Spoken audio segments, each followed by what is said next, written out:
and more. Deuce and more. Deuce and more. They tell you what they know. Do it for Deuce and Mo. Deuce and Mo. Hey. Do it for Deuce and Mo. When it comes to the Kings, it's my favorite show. Do it for Deuce and Mo. Deuce and Mo. Hey. Do it for Deuce and Mo. When it comes to the Kings. Big hopes and dreams as we cover our kings. Never cover the kingdom, but we loving our kings. And we covered your prayers as we doing our thing. Big Deuce with the par, Lil Mo on the screen. Solo or together, still do it for team. Never switch up for $1 or revenue stream. So we always got each other, balance out the beam. Deuce and Mo, and that's the end of the theme song. Do it for Deuce and Mo. We are live! Good job. When it comes to the Kings, Happy 2026, huh? Yep, here we are. New year, the same Kings. How we doing, the Kings? Are 8 and 26. You don't even have to say their record out loud. Like, I do. No, we know it's stuck at 8 for a while now. Like, we're not idiots. What do you like? Was the Dallas game? Was that the last time they won? And I think the Been a while. next Dallas game is the one that we were like, all right, there's a chance. Oh man, wow. That's where we're at. The Kings losing to the Boston Celtics tonight, 120-106 at Golden One Center. How was everyone's New Year's Eve, huh? Huh? Fantastic. Chill. Sleepy. I didn't make it till midnight. Ugh. Maybe because we were up until what time do we stop the podcast on New Year's Eve? I thought we started at like 12:45. 12:45. Okay, so then we stopped at probably close to 2. Yeah, probably asleep at 3. So I went to bed early last night.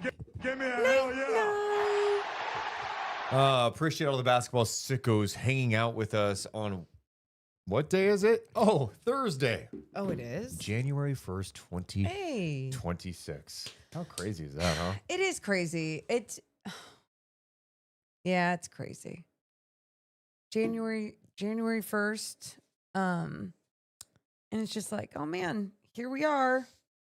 You know, like you're supposed to feel like I feel good about myself, like physically, mostly mentally. I'm not starting 2026 off the right way mentally. I'm putting it out there right now. I don't know why did this loss bug me so much. I was so irritated at the end of the game. I'm like, I knew they were going to lose to Boston. Why am I? They're 8-26 now. Why am I this upset by some of the stuff I saw in the fourth quarter? I'm just like, I can't do this. I've got to let it go. Let it go.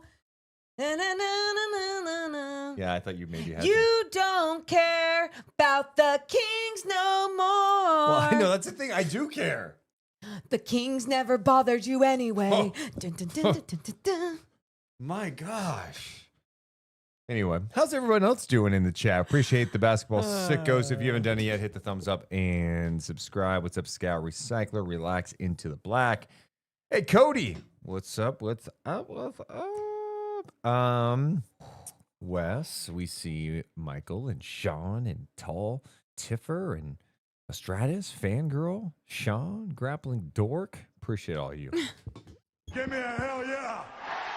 Dude, and it's a back-to-back. Like, I've heard, yeah. Kings play the Suns tomorrow. They do. All right, you want to start the podcast? Yeah. Do some more. We're coming down 3, 2, 1. Hit my music. Deuce and more. Deuce and more. Deuce and more. They tell you what they know. Deuce and more. Deuce and more. Deuce and more. The podcast that you know. Good start to 2026, No, huh? you did not. Good start to 2026, huh? Uh-huh. Yeah, I had my mics down to start. No, that's okay. How do you feel about that one?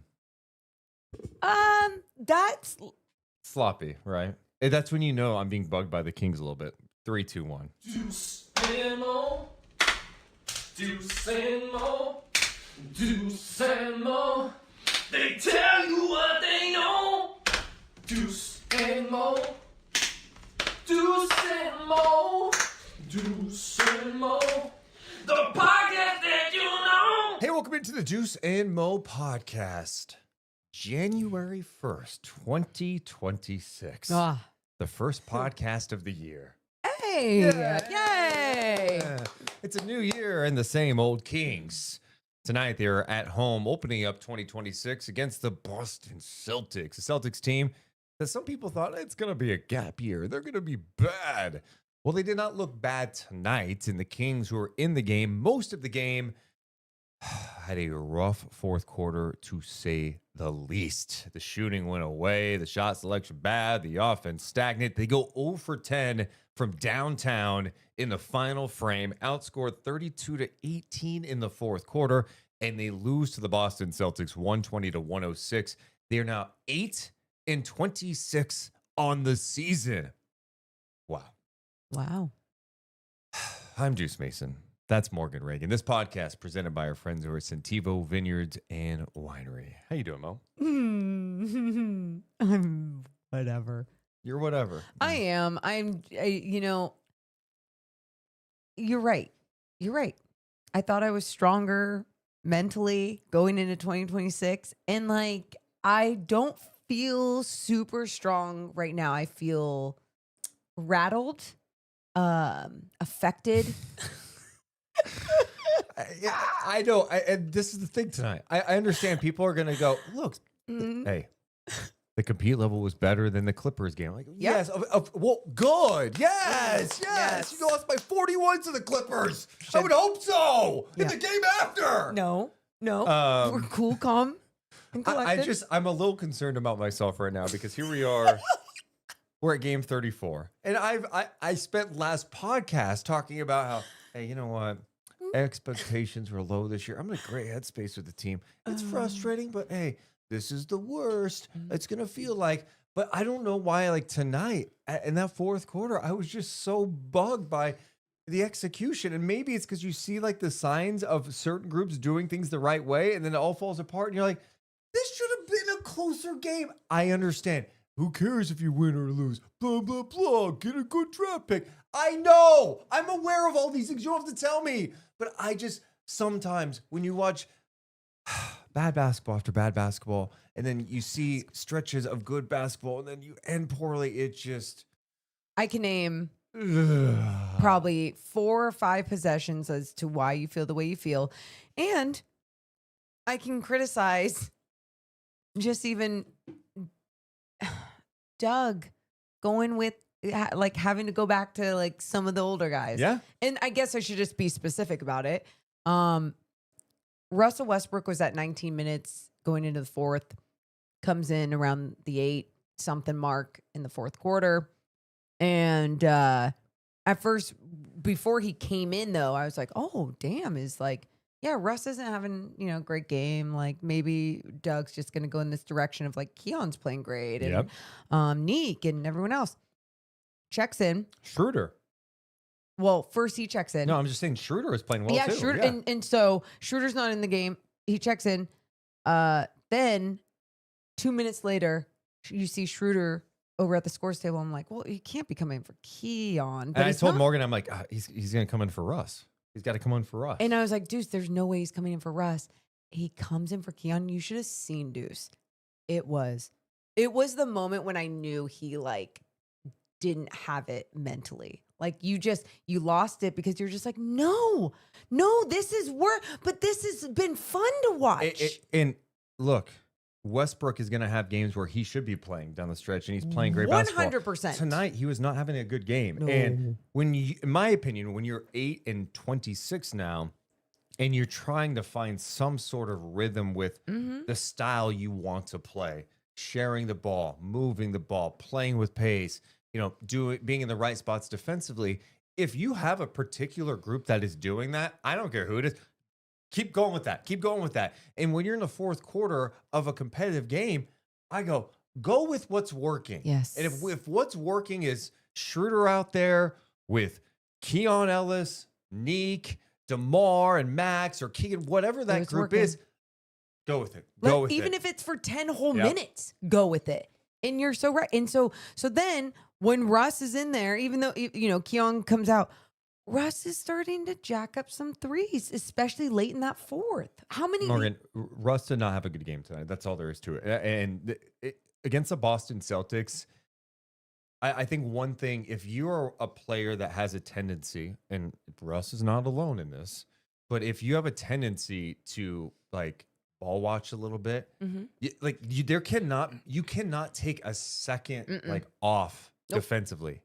Nope. You have to be engaged all the time against Boston because of all of this, the screening, the cutting. They've got shooting. They've got a stud player in Jaylen Brown who's having an incredible season in this role as a number one option.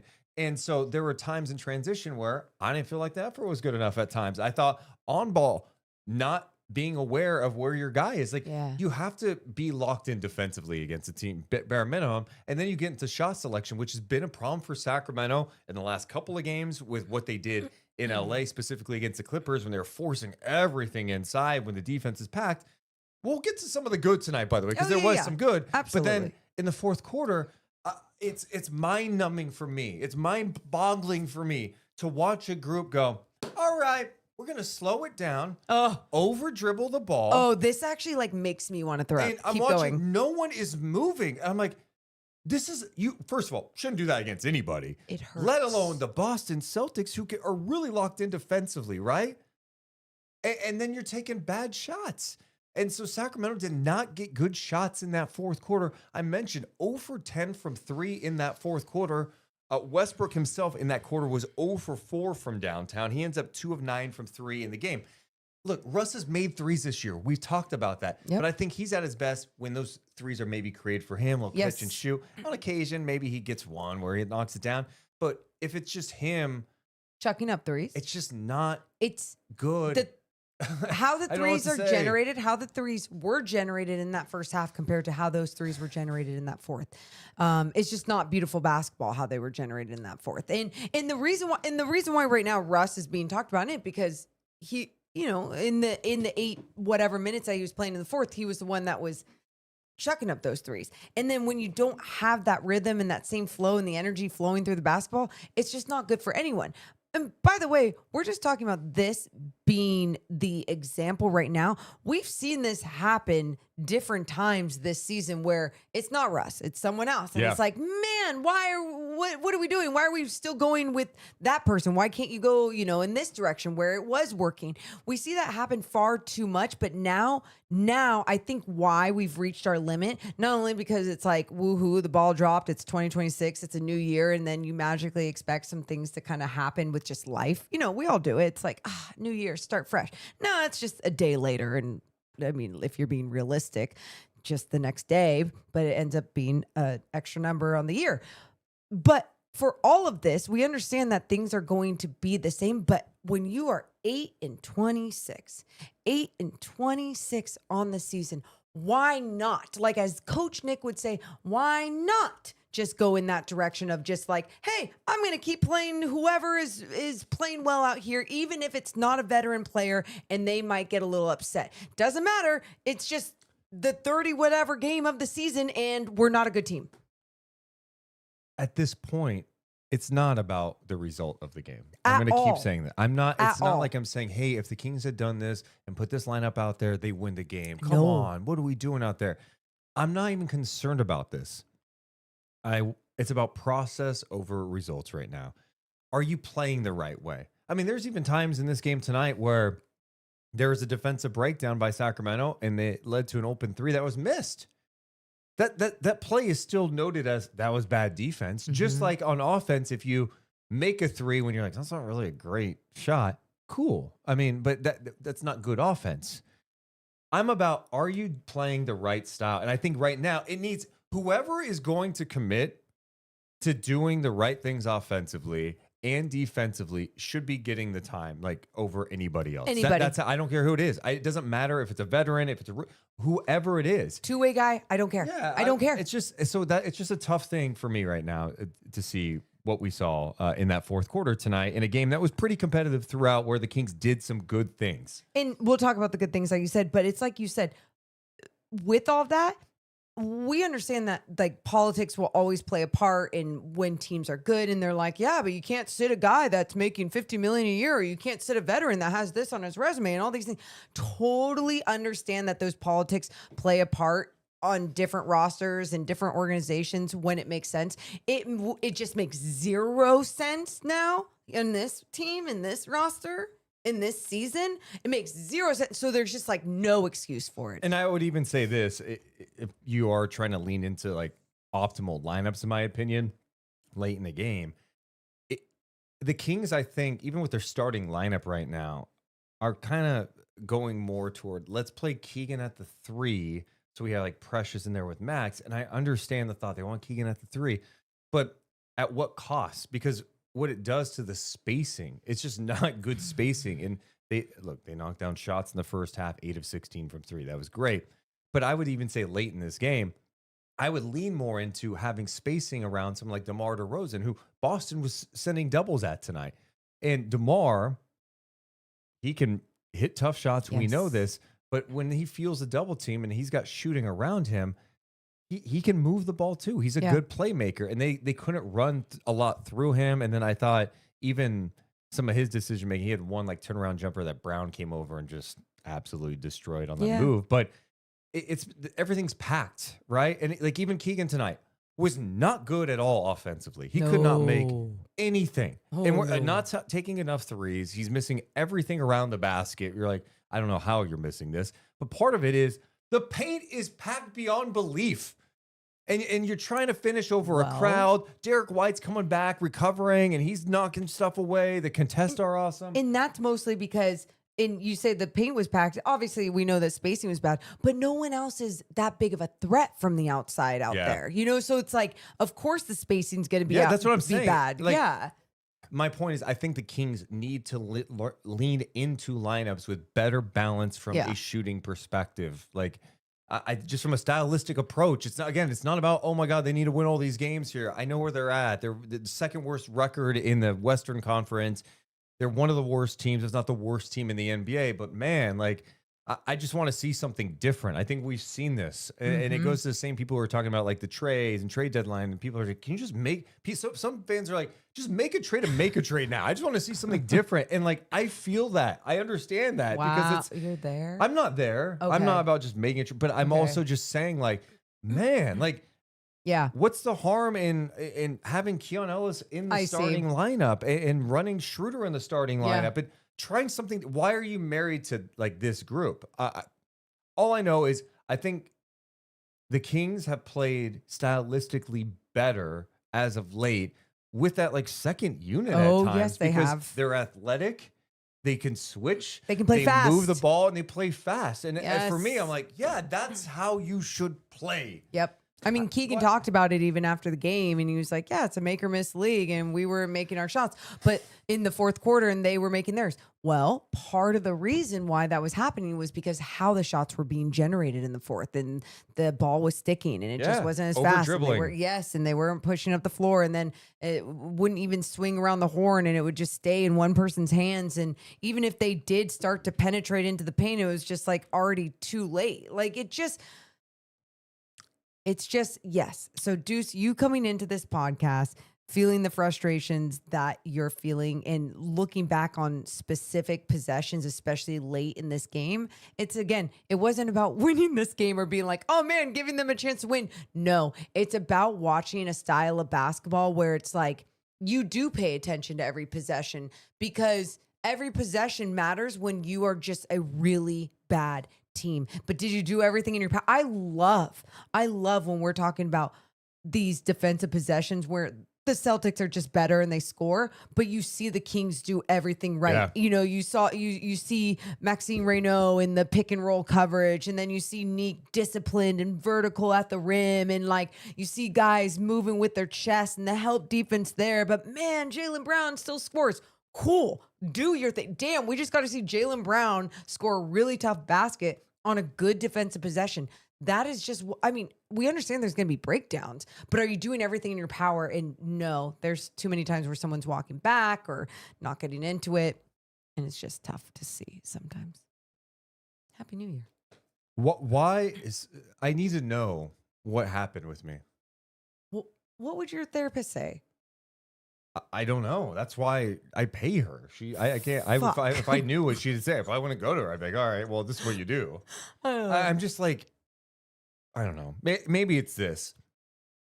We watch every single second of every single game. Yeah. And some nights it's just going to feel worse than others. And there were so many good things I saw in this game. Yeah. You know what I mean? Oh, yeah. In that first half, I was so happy with how they played offensively because that paint was packed. Shooting. But it was like, and some of it was like, all right, like how many more pressures going to hit? But it was like, but you were creating process. They were creating good looks. They weren't going deep into the paint, letting 3 guys around them and then try to force up a tough shot at the rim. No, like they were putting pressure on the defense. But hey, the Celtics are playing off shooters right now. They don't believe Sacramento is going to shoot. Then get off of it early in the ball movement, the extra passes. They were 8 of 16 from 3 at the half. The ball was moving. I think they had 16 assists and 5 turnovers at the half. It was like they were creating good looks. And when I watched it, I'm like, that's what I want to see consistently, is creating those good looks by playing the right way. And then the fourth quarter happened and you just go, man, what was it? It was 80. It was tied going into the fourth. It was 88-88 and you lose 120 to 106. It's just tough. And it's one thing, Keegan said after the game, to make or miss the league. And I'm like, yeah, I hear that. And maybe with yourself, you're talking about that. But like in general, in that fourth quarter, I think anyone watching would be like, the pace wasn't good enough. The speed wasn't good enough. The ball movement wasn't good enough. I think that's part of it, though, of what he was saying, of why they missed. I think he actually went into more detail, too, of that, of like to make or miss lead. And we were missing, but we were missing because of A, B, C, D, E, F, G. H, I, J, K, L, M, N, P, Q, R, S, T, U, V, W, X, Y, and Z. And then 0, 1, 2, 3. I know. It's okay. Hey. And it's so funny. I actually did. My therapist sent me like these breathing exercises to do before broadcast to kind of like set my tone, like just for it to clear my head before a game. Love. And I did that today. And this is how I'm feeling. Well, you were great on the broadcast and you're great now, but you're definitely... I'm on edge. But that's okay. And at one like weird thing from you. Oh God! Look out! A comment in here. Oh no! Oh. No! Jebediah looks at me like that again. No! Don't! No! Please. Hey, Carlin. What's up, buddy? Oh, so Carlin can do no wrong. I'm sure if he was scratching at the floor right now, though, you'd be pissed. So 3-point shooting tonight was interesting. 8 of 16 in that first half, like I mentioned. In the second half, 4 for 20. Ooh, 4 for 20, man. 4 for 20. Cool. Yeah, 4 for 20. So they end up 12 of 36. So on one hand, you're like super encouraged that they got more 3-point attempts, up 36 attempts. You're like, okay. That's high for the Kings. Boston just going to reach 40 every single night. They reached 41. They were 17 of 41. But yeah, in general, the looks that Sacramento created in the first half were obviously much better than the ones in the second half. And then there were definitely some created in the second half where that they just missed good looks. I remember Keon had a great look in the corner that rattled in and out, but it was great creation. So, let's talk about some of the good now because I feel like I've said my piece on my frustration. Yeah. And by the way, it's just so funny because we've seen way shittier games this season, and this is but it's like no, and that's what I appreciate about this is that it's not about the overall shitty game. Sometimes it's like a possession or two that can just put you over the edge because it's like no, this is what is describing and identifying this entire season and just these couple of possessions that we were just talking about. But like you said, from the good, we said, bring it from the start. What are you going to do to respond off of that awful Los Angeles road trip against the Lakers, against the Clippers? There was no response there. The compete level was ugly. It was awful. And they came in from the start and were playing fast. They were playing physical. I liked everything we saw, obviously mostly from their offense. It was nice that they were making some shots. They were moving the ball, but they were also moving without the ball too.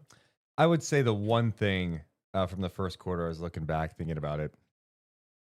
the decision making in transition. What? Well, Nique Clifford had a 2-on-1 break, and Monk was running with him. Oh, And this one's a little tougher because I see why he'd want to do this, but it's a good lesson for a rookie.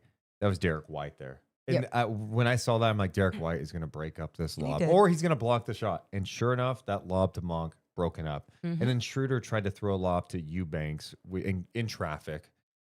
And Eubanks like caught it and then tried to throw it off a Celtics defender, but it ended up being a turnover. Those were the Nique one specifically. I was more just like, all right, Rook, you got to learn, like, make the simple play, make the right play, not the fun play at this point of the season, especially KYP, know your personnel, know that it's Derek White there. Like, you know, just process, be a high level processor and see that quickly and be like, nope, pulling it back out. Let's go. But overall, you're right. The Kings got off to a nice start. I think they led like 8-0, and Achua hit a 3. Keegan hit his first shot. And you're like, oh, okay, look out now. They end up after the first quarter, 29-28. They took 9 threes in the first quarter, which got me really excited. And then my key for the game was defensive rebounding. I'm like, this Celtics team is just like, they're up near the top of the NBA in second chance points. They take so many threes. They get the bounces, and you're like, oh shit. Boston had 0 offensive rebounds in that first quarter, and in the game, they ended up with just 5. Yep. For 8 points. Pretty good number for Sacramento. It's not bad. And Kings ended up with more offensive rebounds, 8 for 13 second chance points. Second quarter, I thought Boston's bench, dude. I know we're not even to Boston yet, but the guy who just jumped out to me so much, besides Simons, Luka Garza. Oh, yeah.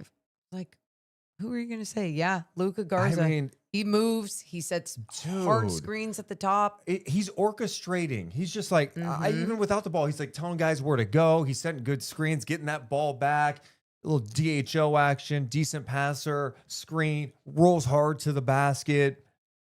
I just like his game. Yeah. Well, tonight I did. Right. But again, they play with a standard and identity, came off the bench and was like, all right, I'm not going to bring it down. I'm going to make sure I'm just like putting on my hard hat, going to work and doing what I need to do out here.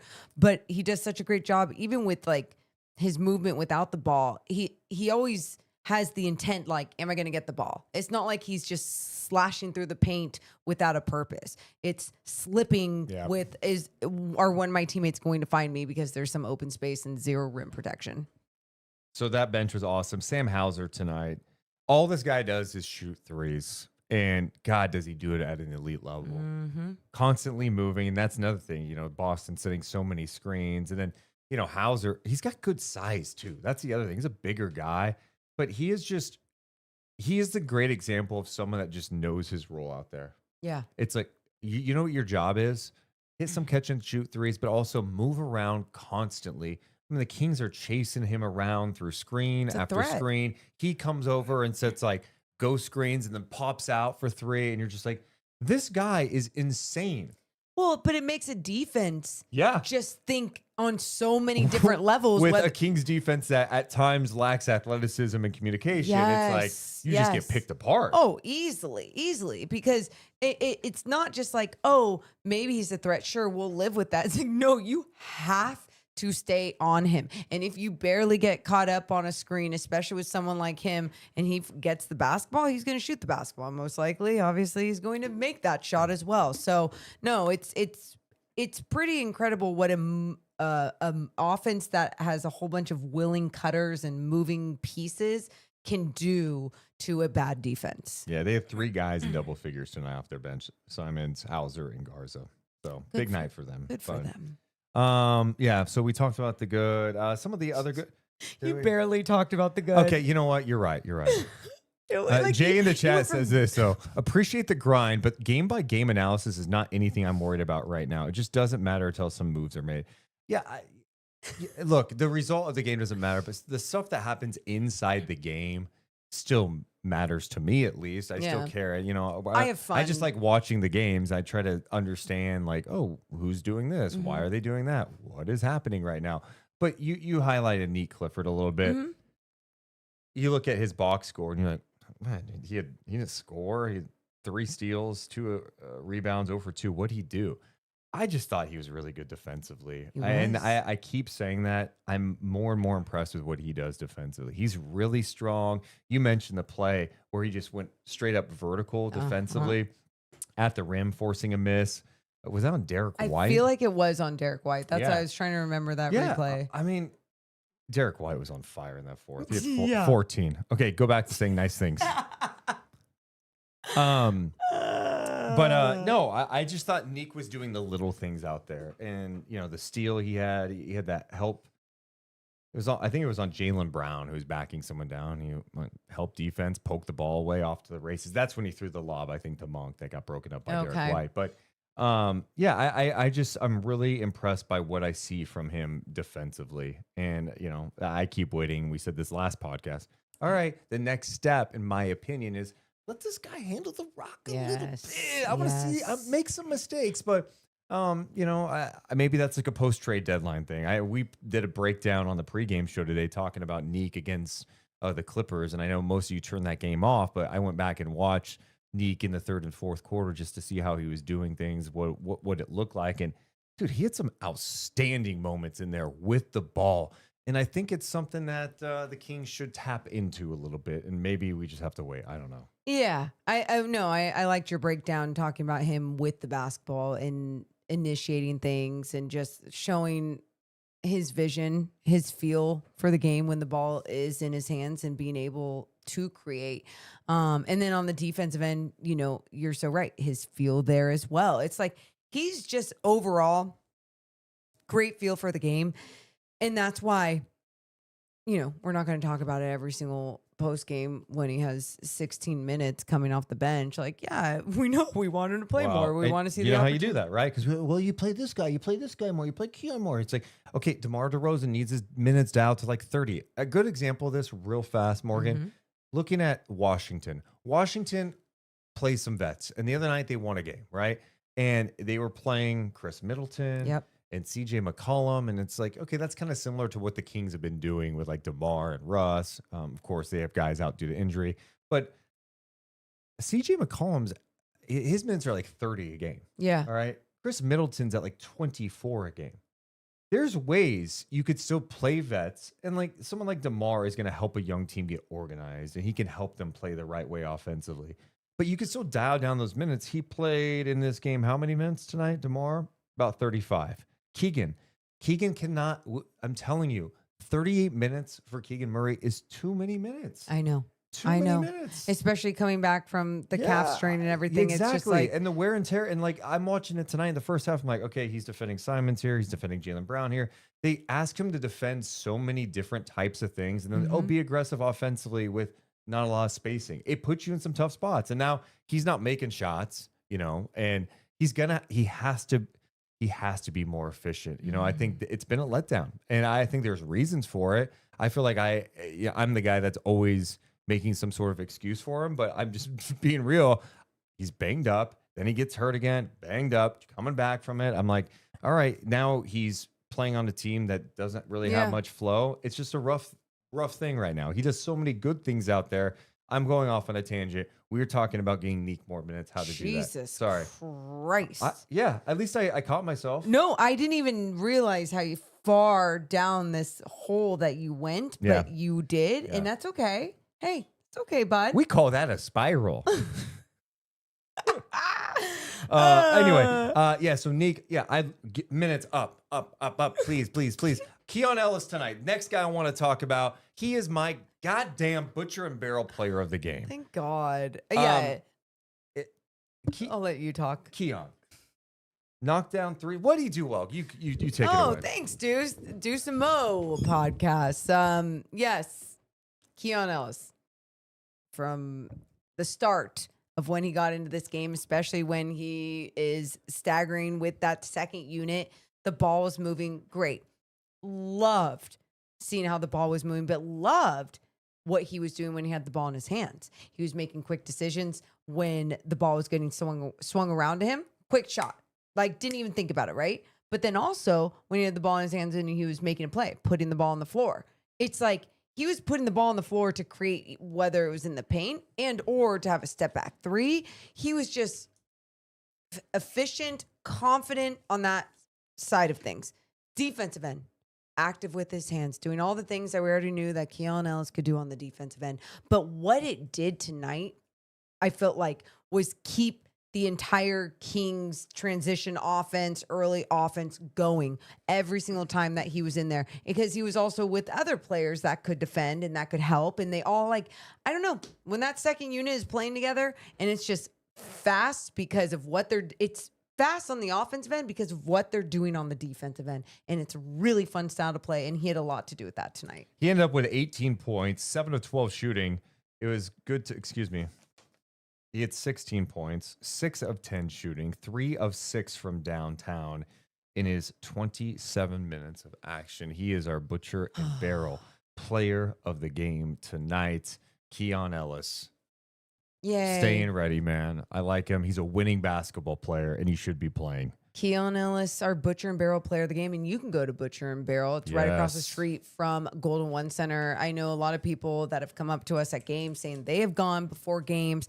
They have a game day deal that they do before every single Kings game, home and away. But you go in, $38, Wagyu burger, shot and a beer, boom, get ready for the game and go. But if that's not your style and you're like, nah, I need a nice little dinner, go to Butcher and Barrel, check out their new menu. It is absolutely phenomenal, and it's just such a great location right across the street from Golden One Center. Appreciate their support of the Deuce and Mo podcast. So, yeah, Keon, Butcher and Barrel player of the game. I just liked his energy tonight. It was good to see that Doug did go back to him in that fourth quarter, because I you know, when they took him out, I'm like, I hope it's for a brief rest. He's a guy that's out there making winning plays, and his minutes weren't crazy. You know, Keon can play heavy minutes if you need him to. Like, tonight, I was like, the way he was going on both ends, his ability to space the floor right, and what he does defensively.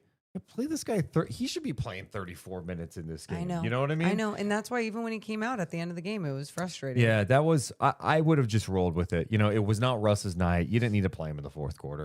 And if you did, maybe it's for a break. Hey, Keon, because Keon came into the game in the third quarter at the 8:59 mark, and he came out of the game at the 8:29 mark of the fourth quarter. Yeah. So he played a good chunk. But if you want to give him a little breather, cool. Or just call timeout real fast. You good? All That's what I'm saying. There was Yeah. a timeout in that time. You know, like that's the thing. It's like he could have gotten the breather. He's young. He's strong. He's good. He hasn't been playing a whole bunch of minutes all season long. Like, he's good.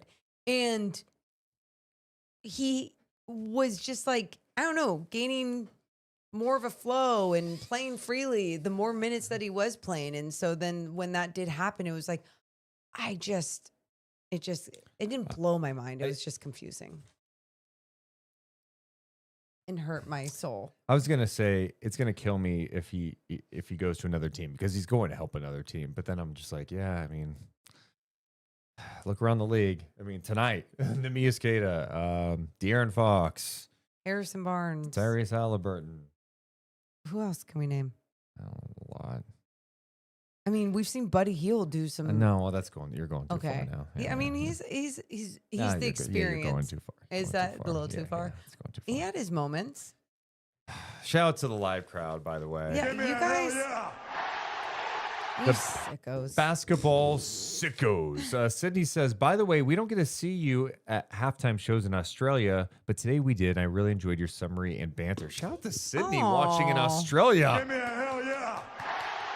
The Aussies. Shout out to Nique, Queta. Portugal, stand up. Portugal, stand up. Oh my God. Can I just say this? Yeah. The Kings, I'll never forget the offseason.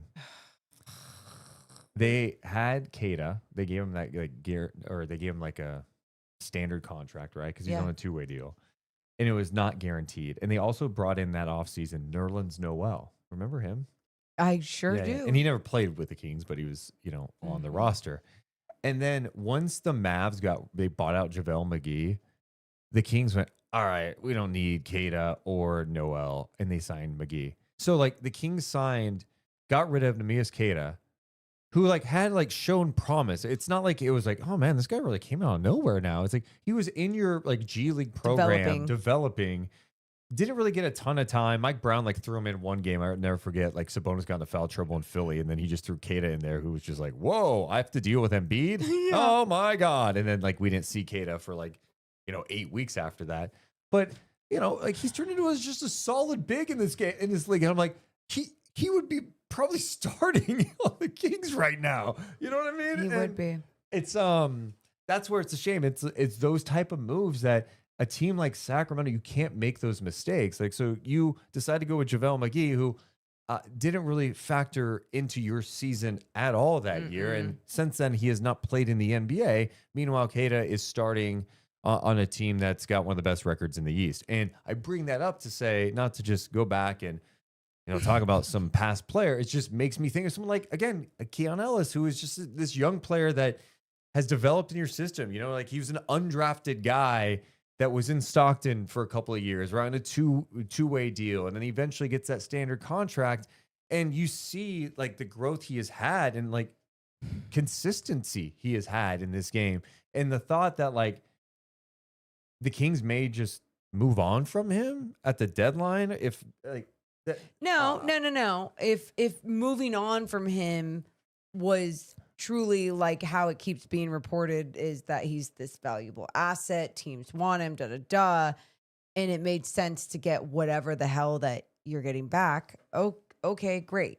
You give him the opportunity that he deserves to flourish somewhere else, but maybe you're also bringing in something that makes sense.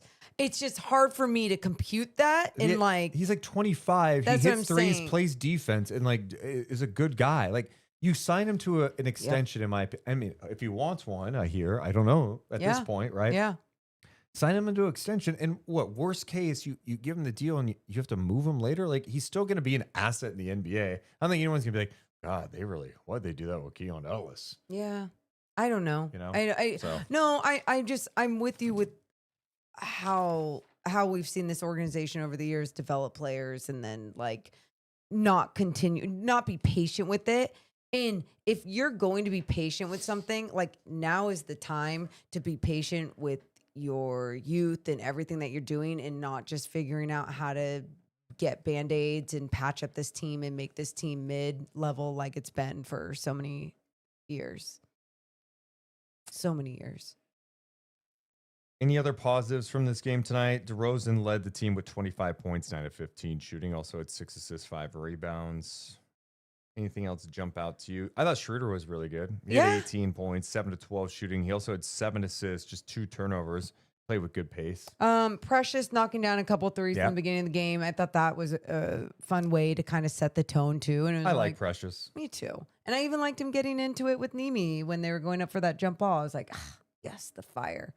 A little scary. The security sprinted on the floor. I'm like, are they about to throw down right now? And then they were fine. 2 seconds later, good. they're like, nah, we chill. Drew Eubanks coming in for his 7 minutes They didn't play him in the second half. You know why? Because he didn't play well in the first half. And that's something that we had brought up a couple podcasts ago. And I think some people, with the holidays are going, I haven't been paying attention to the Kings or the team's not good. But if you care about this type of stuff, Dylan Cardwell had been getting minutes with Sacramento when Eubanks was out, Sabonis out. So it's Max and Dylan getting the center minutes, right? And Dylan had some nice moments, right? He rebounds, he can block some shots, get some steals, brings good energy. Crowd into it.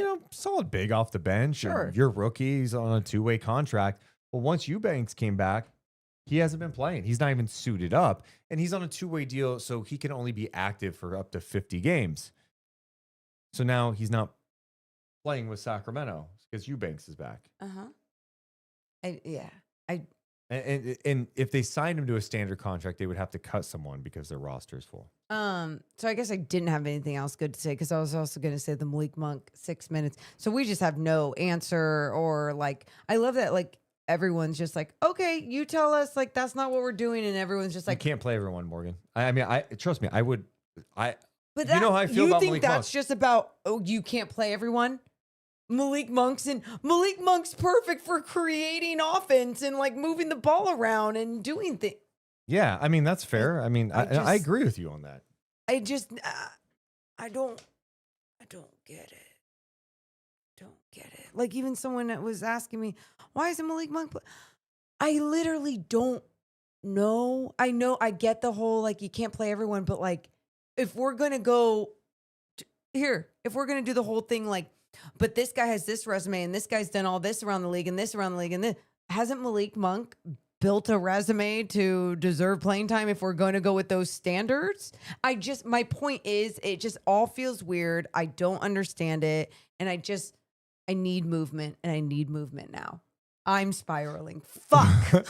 Well, January 15th is another critical date in the trade calendar season because some of the players that were signed over the offseason can be traded. And one of those guys, Jonathan Kuminga. That guy. Yeah, so. Down. I'm in for it. Let's go. We got more of the podcast coming up.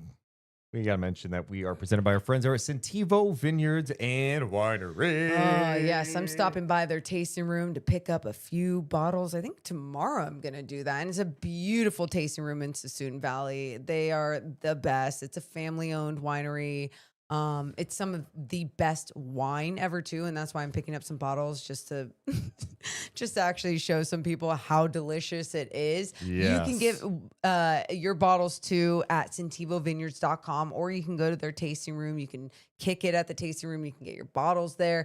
Either way, some of the best wine. So if you're looking for a gift or you're looking for something to drink for the new year, make sure to go to sentivovineyards.com. Also presented by our friends over at Medic Ambulance. Woo, woo. We've teamed up with Medic Ambulance, the trusted name in emergency medical services across Northern California. From life-saving responses to being the team behind the scenes at your favorite events, Medic is here to serve. Learn more at medicambulance.net. Appreciate everyone's support of the Deuce and Mo podcast. Kings on the second half of back-to-back tomorrow. They take on the Phoenix Suns. Let's get to some people in the chat real fast.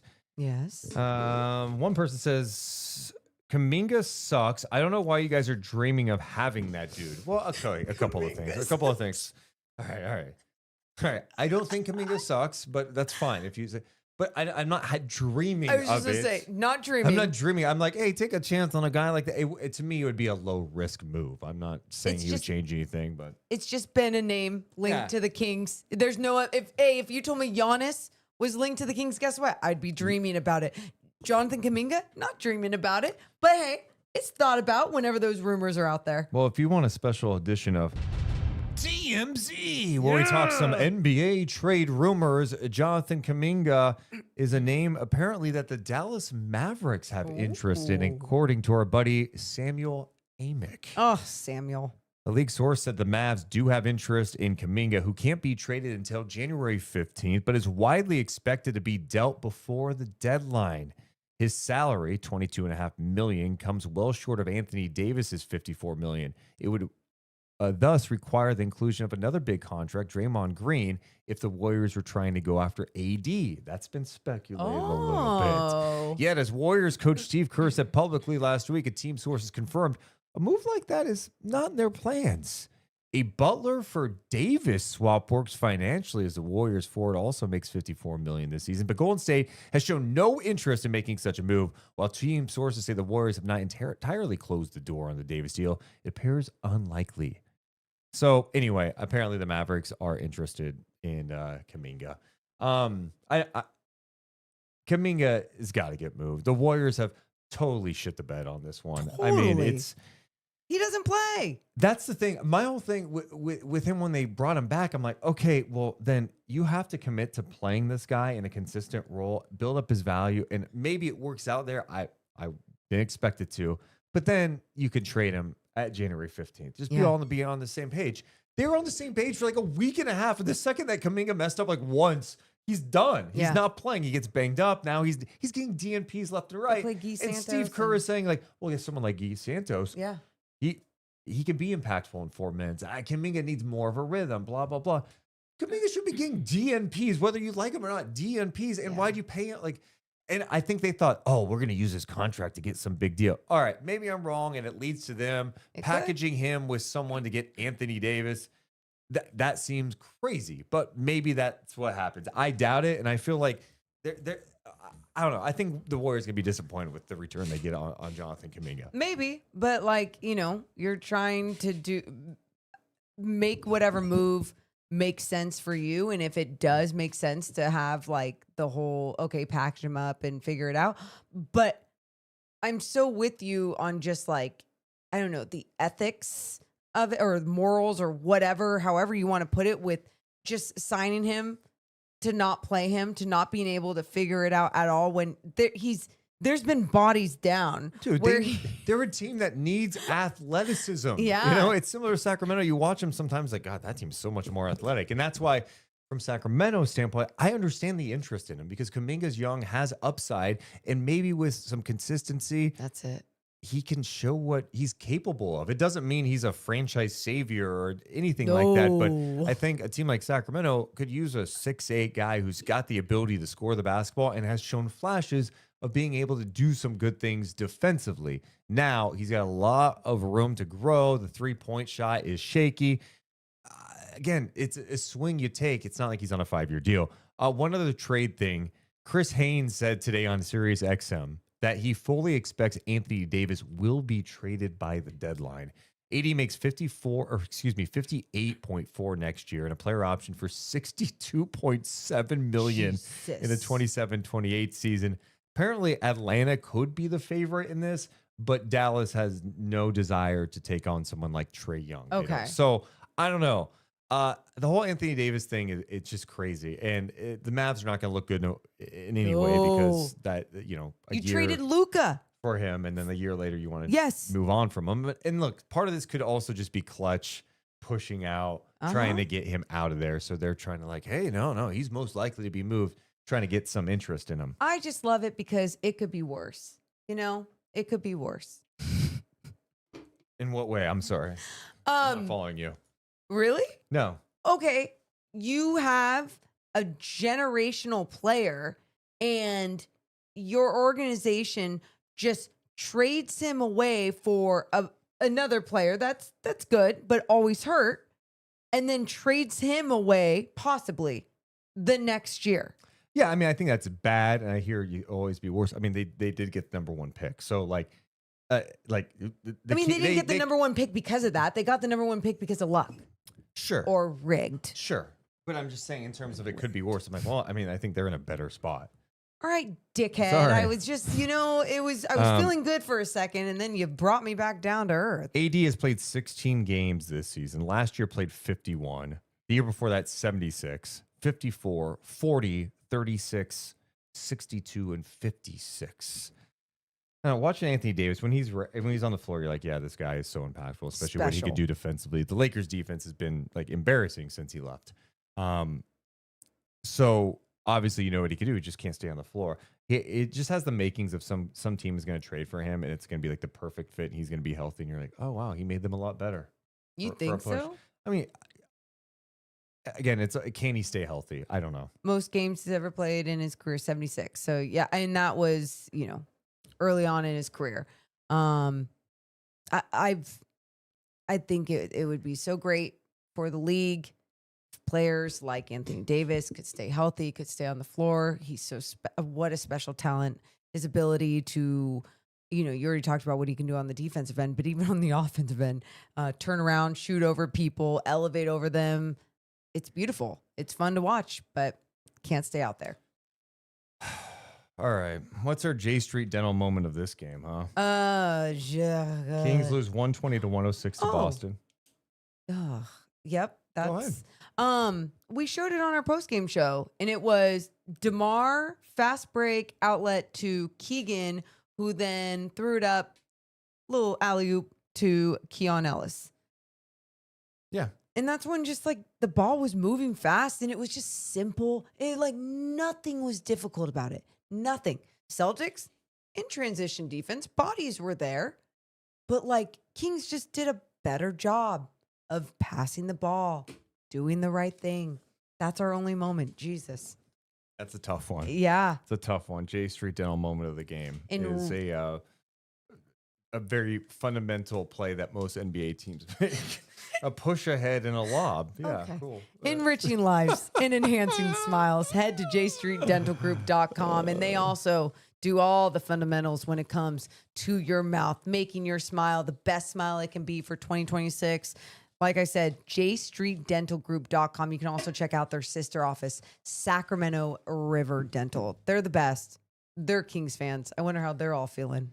Let me go through the J Street Dental moment jar. It's got moments from the last few years. And when they lose, we pull out an old one in hopes that it'll make us feel so much better, right? No, that's never. That's my hope. I feel like 60% of them are worse or bad.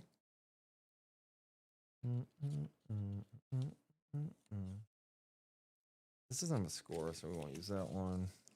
Was it I don't bad? know. I'm not using that one. Oh my God, do it. You have to. You have to. This is your bit. You have to do it. Be truthful. November 23rd, 2024 against Minnesota. It was an NBA Cup game.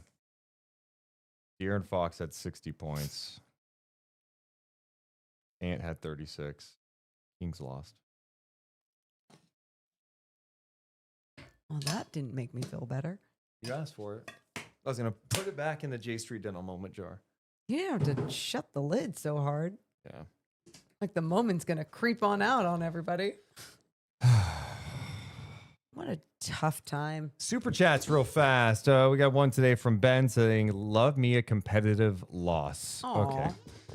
No, he's because Ben's super excited that they lost. All right, but it was competitive. Yeah, I mean, yeah, it was. This is the type of game. Fourth quarter frustrations aside, lineups, all this stuff. It's the type of game that you're like, okay, just play like this. Yeah. Be in games. Yeah. Like the last couple were so rough. That Clippers game was like putrid. So tonight to have like a good energy in the building, and a lot of Celtics fans too. But you know, they were going toe to toe a little bit with Boston. Mm-hmm. It was a quality team in the East, and I was like, okay, this was entertaining. It was fun. Oh, absolutely. Even throughout, because I mean, half the crowd were Celtics fans, so it just made for good energy in the building, obviously. But I'm so glad that it was ultimately just a competitive game. Yeah, and I thought Boston was going to run away with it a little bit in the third, the way they came out. It was like a 7-0 run. The Kings were missing at the rim. Celtics defense engaged, pushing in transition. But then the Kings, you know, Doug makes a couple of quick substitutions, and then they go on an 11-0 run. You're like, oh, wow, we got a game again. And then by the end of the third, it was tied at 88. Quick substitutions. Yeah.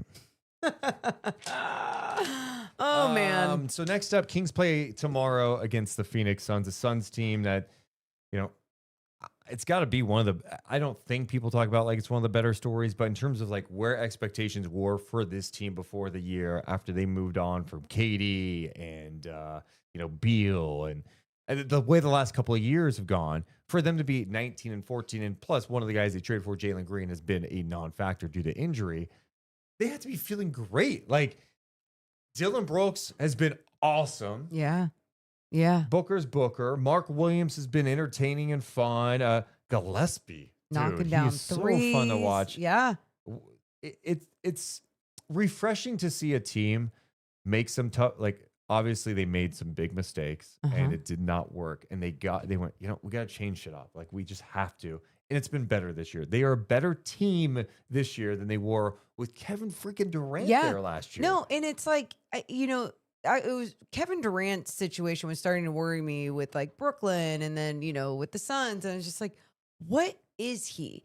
And now you see him in Houston, the system, the roster, all of it. It just fits. It's perfect. I love it. I love watching it. It's fun because he is just one of my favorite players. But then for Phoenix, it totally just shows a situation not working for one player. And sometimes you just kind of, I guess, rely on either one player and say, hey, this is what it's going to be about. So let's make sure to play this style. No, you got to play whatever style works for the entire roster. I always say this. It's a team sport. Yes, it is. What works for the team. And I love that they're starting to figure out what is working for their team.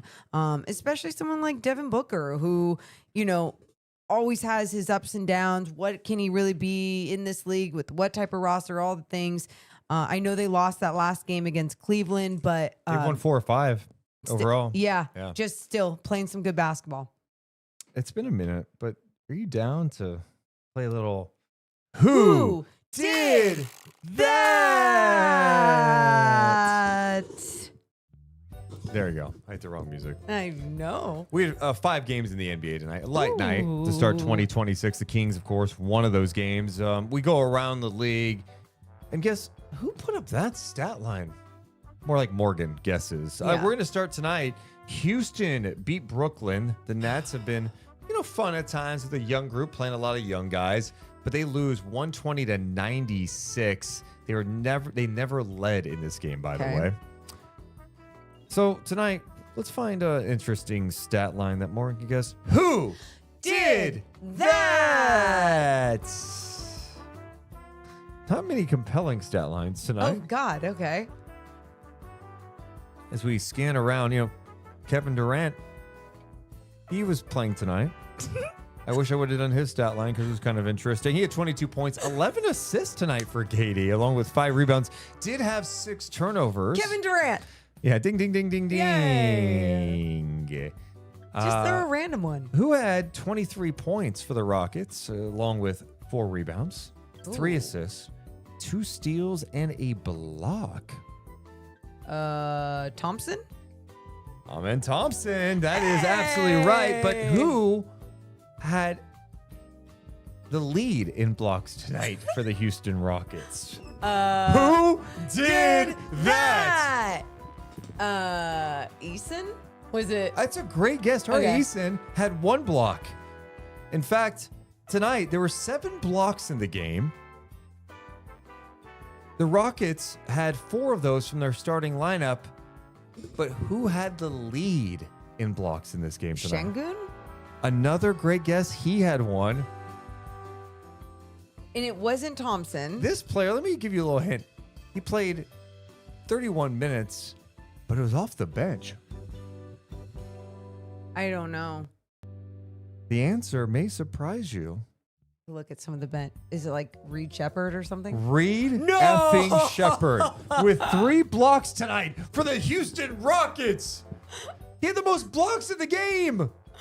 Holy crap. Reed Shepard, 14 points, 3 blocks, 5 and 11 shooting. That is amazing. Rockets, 120-96. They are now 21-10 on the season. All right, next up, we venture Miami taking on the Pistons. Morgan, Detroit lost today. Ooh. Miami beat them 118-112. Who led Miami in scoring with 36 points? Tyler Hero. That's great. Great guess. Tyler Hero, did not play in this game today. Damn. Bam. Bam Adebayo, 15 points, 14 rebounds, just 5 of 14 shooting. Andrew Wiggins. Andrew Wiggins with 17 points, 8 rebounds on 7 of 20 shooting. Who had 36 points, 12 of 23 shooting, 7 of 14 from downtown. Who did that? Let me look at the roster. No. Not Davion Mitchell. We're going to need a guess. Davion Mitchell. Davion Mitchell did not have 36 fucking points. He had 8 points, 11. Was it Powell? It was Norm Powell. Oh. Norm Powell with 36. Davion had 8 points, 11 assists, 5 turnovers for Davion. Jaime Jaquez had 19 points off the bench. That was going to be my next one. The Pistons tonight. Who did this? Okay. 31 points, just 6 of 16 shooting, but 17 of 18 at the free throw line. Cade Cunningham. Cade Cunningham Yep. also had 7 turnovers tonight. Ooh, sloppy night for the old Detroit Pistons. 25-9. All right, next game we go to Philadelphia in Dallas tonight. Okay. Beating the Mavs 123-108. Ooh. Some interesting possibilities in this one. Okay. Looking for some interesting stats. Saw a nice block by VJ Edgecombe. What? Here we go. Okay. I'm glad you brought up blocks. VJ Edgecombe had a crazy play where it looked like a double block. Yeah. That's the one Right? I saw. Incredible play tonight. VJ had 23 points in this game. He played 40 minutes. Awesome. Yeah. Okay. But who do you think led the Sixers in block shots tonight? Who did that? That person had 3 blocks, just like Reed Shepherd tonight. Paul George. Oh, Paul George, a great guess. He did have 5 turnovers, but no, he did not have a block shot tonight. The Sixers as a team had 7, just like the Rockets. I guess I should say it's not going to be Joel Embiid because of the way you're acting, but Joel Embiid. Embiid with 1. Okay. Maxey? Oh, Tyrese Maxey.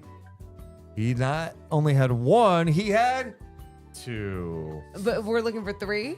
3. Who had 3 blocks tonight for the Philadelphia 76ers off their bench. Oh. They played Andre Drummond. I was going to say Andre Drummond. Sacramento's Jared McCain. Adembona. You're not. Jabari Walker and Quentin Grimes. I'm going to go with Drummond. Andre Drummond did not have a block in his 7 minutes. Quentin Grimes. Quentin Grimes, Yeah? 19 points, 7 rebounds, 3 blocks. He played 39 minutes tonight. What's up with the random blocks tonight? Reed Shepherd with 3, Grimes with 3. Great effort, What's everybody. the deal? What's the deal? Any other interesting numbers from that game? The Mavs were 6 of 28 from 3. That's kind of crazy. Yeah. Who do they think they are? Who do they think they are? Not a good 3-point shooting team. All right, last game we'll talk about the Clippers Uh-huh. at home tonight, Okay. taking on the Utah Jazz. The Clippers have all of a sudden won 6 in a row with the win tonight, 118 to 101. Oh my God. Okay. 45 points, 7 rebounds, 3 assists, 2 steals, 2 blocks, 16 of 29 shooting, 6 of 16 from 3, 7 of 9 at the free throw line. It's going to be Kawhi Leonard. It's Kawhi Leonard. Kawhi Holy with 4. shit. Dude, he is 6 on of a 16. fucking tear. Who's guarding this guy? nuts. Nobody can. What did James Harden do? Because I was going to guess James Harden just because of the threes. He had 20 points, just 1 of 6. But yeah, Kawhi took 16 threes That's what I'm tonight. saying. He missed 10, but knocked down 6. 45 points. There's not a player in the last 2 weeks playing better than Kawhi Leonard is right Yeah. now. And the Clippers, all of a sudden, 12 and 21. Oh my goodness. Dude, he is. It is so. It's kind of weird that since the shift of Chris Paul, you have to. The You have Clippers, to by the factor way, it in. a game and a half out of the 10th spot now. Good for, The Kings just 6 games out of the 10th spot. Kidding. don't do that. The Clippers right in the mix. Yeah, I mean, they've definitely played better basketball. I just don't believe it was all Chris Paul. I don't think it No, could've no, been no, that no. bad. And I don't think it is either. But I think sometimes when you like trim the fat, like it's like, oh, you just. I mean, also help when Kawhi is playing. And by the way, 45 minutes is awesome. Excuse me, 45 points is awesome. The 39 minutes. Yep. He's playing Healthy. There's no minute restriction. He's Yep. out there doing his thing. Totally. Nique Batum with 14 points off the bench. That's pretty good. Yeah, that was impressive. Trying to think of anything interesting. Oh, it is worth noting. Utah was shorthanded tonight. Okay. Markkanen did not play. Keontae George did not play. Okay. So they were definitely shorthanded.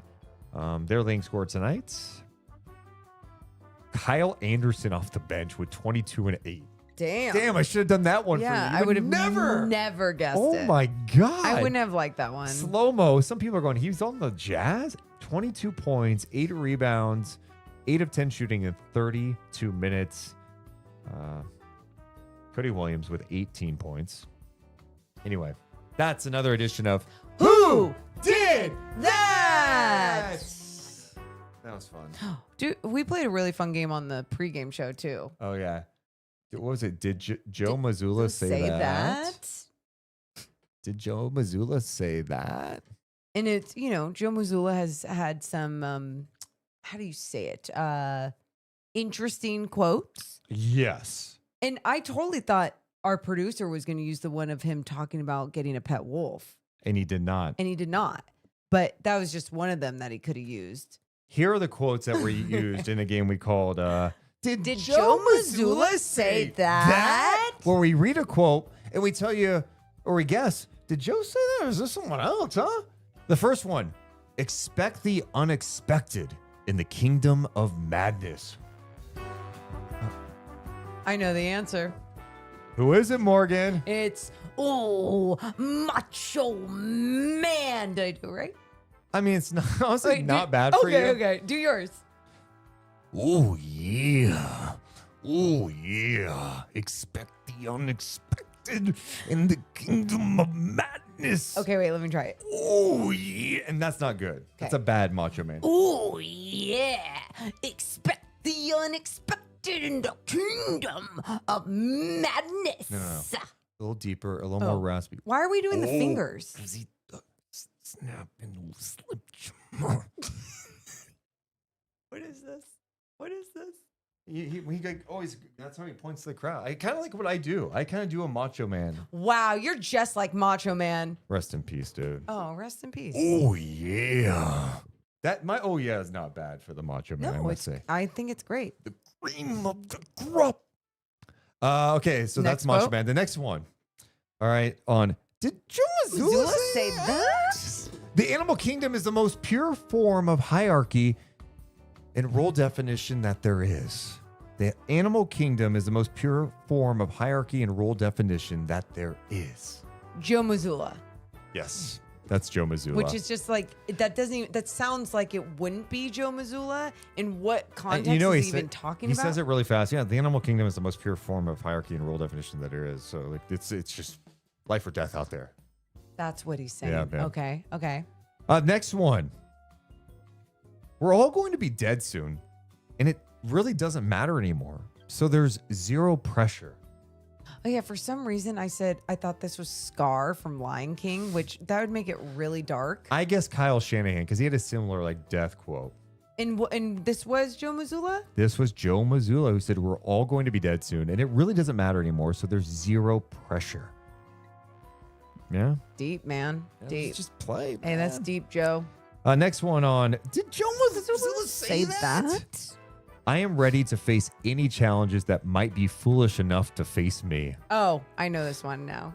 Who is it? Dwight Schrute. But Mazzulla probably would say that. He definitely would. We guessed it was Joe Mazzulla, but it was Dwight Schrute from The Office. And the last one, if you can't go through the day hoping you don't get knocked out, I don't know. What do you do? Joe Mazzulla. Joe Mazzulla. How interesting. What an interesting man. Yeah. And a good coach. Done a really good job. I mean, I remember when he got first put in that position, and it was, timing was terrible. It was right before camp. Ime, that whole drama happened. And they had just lost Will Hardy in the offseason to Utah. And people were like, dude, if Will was there, like he would be the guy. Mazzulla gets thrust into this position for a team that has championship expectations. It's worked out great. It's worked The out. guy's kind of a lunatic, but in Fantastic. the best way possible. I say that that's out of like admiration for his intensity and approach, and like the guys seemingly love him, right? It's the best thing for an organization that has those standards, Yeah. but also I just love it in today's NBA when you do have kind of a crazy person running things and like can get things done, whether it's connecting with them and or just like, I don't know, getting the respect that you need to get what you want produced out there on the floor. Love it. Love it. Not saying I would want to be coached by him, but Final thoughts, Morgan. final thoughts. Got another game tomorrow.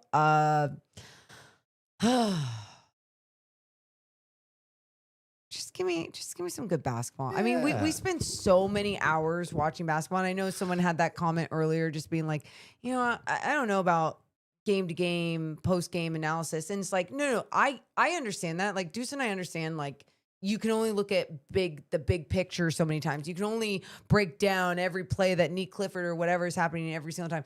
But the fun part, I know I just said that. The fun part is when you do, like when we started seeing Max grow from game to game and actually breaking down and analyzing what was it that was making him good from game to game. Like that, like growth is just fun. Like I feel like people like seeing that with anything in life. And so, yeah, when you see those things, it's fun. Tonight, it was great to see the compete level again, but yeah, I'm just ready to see a full good game being put together, especially since we watched so many hours of basketball. Yeah, I like your final thoughts basketball related. I will add on one basketball thought. I need a Keegan Murray bounce back offensive game, and I would love to see a stretch here where he just gets a rhythm. I'm 100% convinced he is better than how he is playing offensively. The shots will fall. He does so many good things out there. It just right now does not look great at all, and it's tough. It's tough. But maybe he bounces back tomorrow. Okay. My other thought, yeah, this podcast was interesting. You had fun. I had fun. I wonder if I was like too crazy in the beginning. I'm like, am I overanalyzing everything right now? But I thought it was a good conversation. I mean, that's good. And that's, I mean, I always feel that way. You overanalyze every podcast. Yeah. And so I'm glad, hey, 2026, the year of having fun. Is it? I don't know. I like that. Yeah. We appreciate you guys so much. Warning, we will be live again tomorrow night following Kings and Suns. Morgan will be in San Francisco doing Kings pre and post game. You're going, what about you, Deuce? I'm not scheduled tomorrow. I mean, call me Malik. Call me Keon. What do you want to say? No, I think I don't have as many dates in January, but I will be getting playing time.